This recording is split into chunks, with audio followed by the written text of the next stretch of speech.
Hello everyone and welcome to the Middle Ages channel. Today we're journeying back in time to uncover the life of one of the most vital, yet often overlooked figures of the medieval world, the scribe.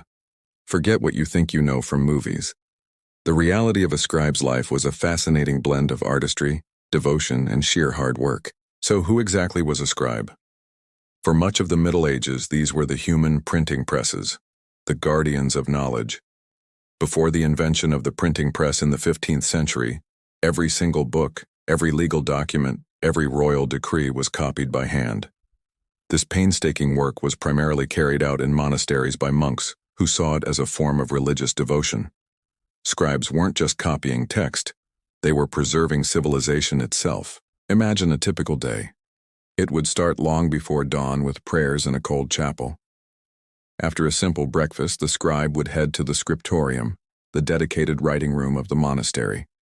This was one of the few places that was often well lit, with large windows to catch as much daylight as possible.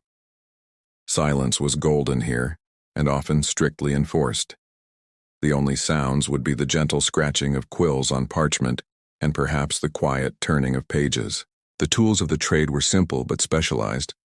The scribe's main instrument was the quill pen, typically made from the flight feather of a goose or a swan.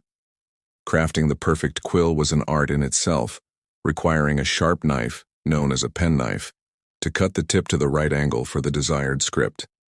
A dull or poorly cut quill could ruin hours of work. And what about the ink? There was no trip to the stationery store. Scribes often made their own ink. A common recipe involved oak galls, small, round growths found on oak trees.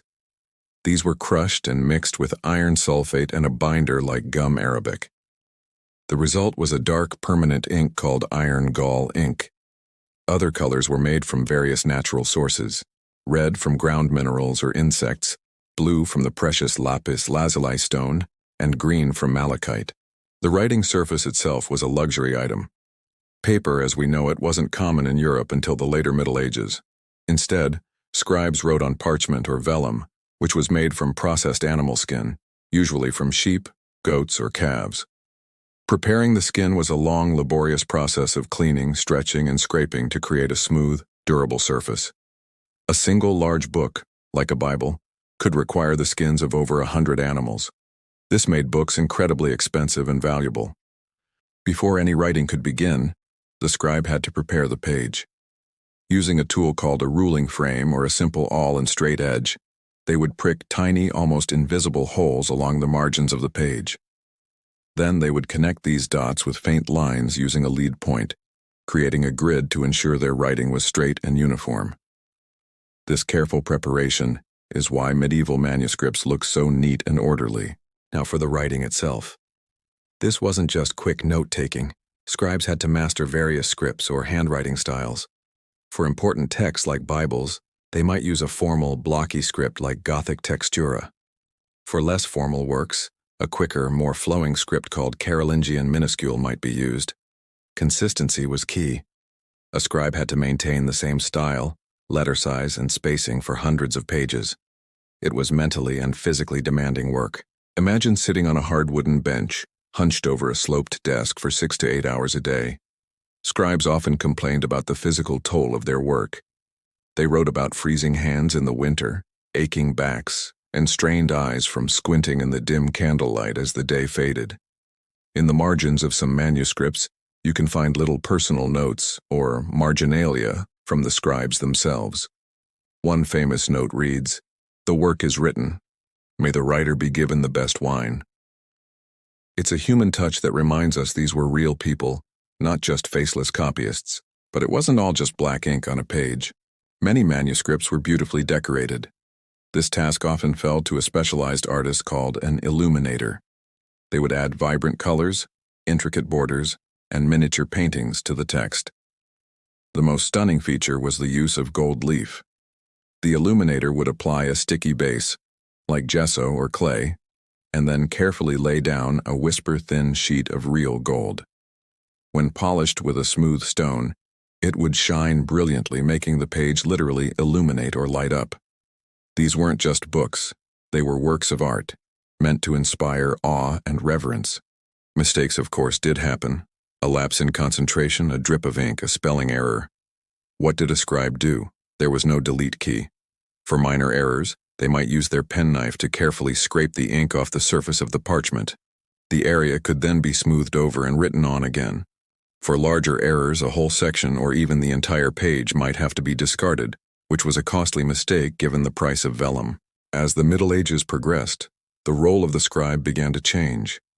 Universities were founded and cities grew. This created a new demand for books beyond the religious texts of the monasteries.